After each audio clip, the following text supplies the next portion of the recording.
આ દુનિયા, આ સંસાર એટલી સ્પીડમાં ભાગી રહ્યો છે, એટલી સ્પીડમાં ભાગી રહ્યો છે કે આ ભાગતી દુનિયામાં આપણે પણ એમાં જોડાઈ જઈએ છીએ.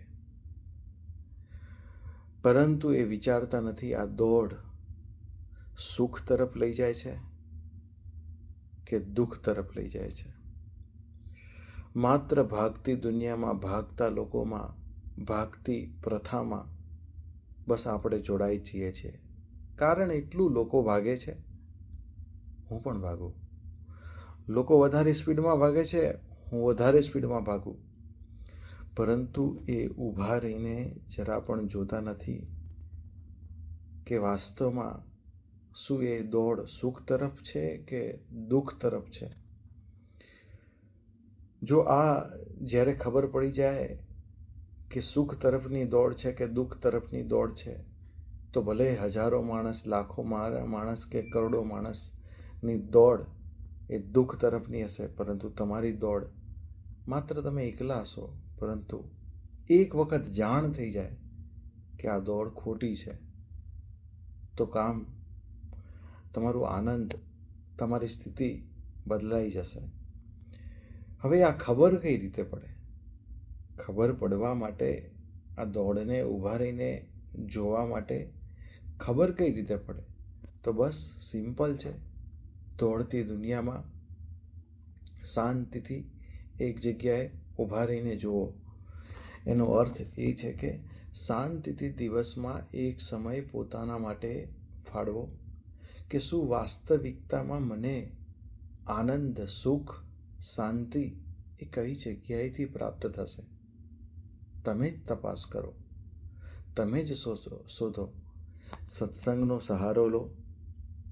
અત્યારે તો પોડકાસ્ટ છે, સારા સારા વ્યક્તિઓના પોડકાસ્ટ આવે છે, એમનો સહારો લો.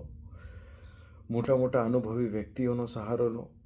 પરંતુ એ સાંભળ્યા પછી પોતે જ અંતરમાં ઝાંખવું પડશે, જોવું પડશે કે વાસ્તવમાં આનંદ ક્યાં છે, સુખ ક્યાં છે અને શાંતિ ક્યાં છે. એ પોતાના ભીતરમાં જ ડોક્યું કરવું પડશે. અન્યથા આ દોડ રડાવશે, એવા દુઃખી કરશે કે જિંદગી નર્ક જેવી થઈ જશે. થોડું સુખ હશે, પરંતુ એ સુખમાં નરું પાછળ દુઃખ જ ઝલકતું હશે. માટે ચેતીને ચાલવું બહુ જ જરૂરી છે. ચેતીને ચાલવા માટે બીજું કશું જ નહીં કરવાની જરૂર. બસ આંખ બંધ કરીને અંતરદ્રષ્ટિ કરો, વિચાર કરો, શું છે વાસ્તવિકતામાં જિંદગીનું મહત્વ? શા માટે હું દોડી રહ્યો છું? શું હું જે દોડી રહ્યો છું એ વસ્તુ મને પ્રાપ્ત થઈ ગઈ છે? શું મને જે વસ્તુ પ્રાપ્ત થઈ ગઈ છે એ વસ્તુને હું વાસ્તવમાં માણી શકું છું, એન્જોય કરી શકું છું? શું એને હું ભોગવી શકું છું? શું એને જ હું નથી ભોગવી શકતો તો હજુ પણ મારે એવી લાલસા છે, ભિખારીપણું છે કે હજુ હું વધારે કંઈ મેળવું? અરે ભાઈ, જે પડ્યું છે, હાથમાં છે, હાથમાં જે પાણીનો ગ્લાસ છે એ તું પી શકતો નથી અને બીજી બધી કલ્પના કરે છે કે હજુ હું સરસ મજાનો શરબતનો ગ્લાસ પીવું. પહેલાં હાથમાં છે એને ફિનિશ કર, પછી બીજી લાલસા કર. તો જીવનમાં જે કંઈ પણ તમને પ્રાપ્ત થયું છે એ દરેક વસ્તુનો તમે એકદમ આનંદપૂર્વક લાભ ઉઠાવી શકશો.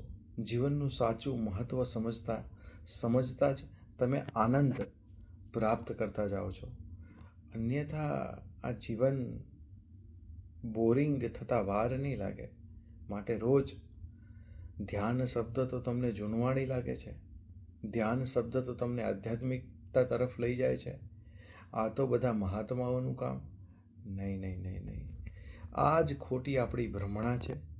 આ જ ભ્રમણામાંથી દૂર થવા માટે આંખ બંધ કરીને ધ્યાનની જગ્યાએ જે શબ્દ વાપરવો એ વાપરો, પોતાની મોજ વાપરો, પરંતુ આંખ મીચીને બંધ બારણે એકાંતમાં શાંતિથી બેસીને પોતાની જાતને, પોતાના વિચારોને, પોતાની ઈચ્છાઓને જરૂર જોજો, જરૂર જોજો. તો જ બ્રેક લાગશે. ચલો ત્યારે મળીશું ફરી કોઈ વિડીયોમાં. ધન્યવાદ.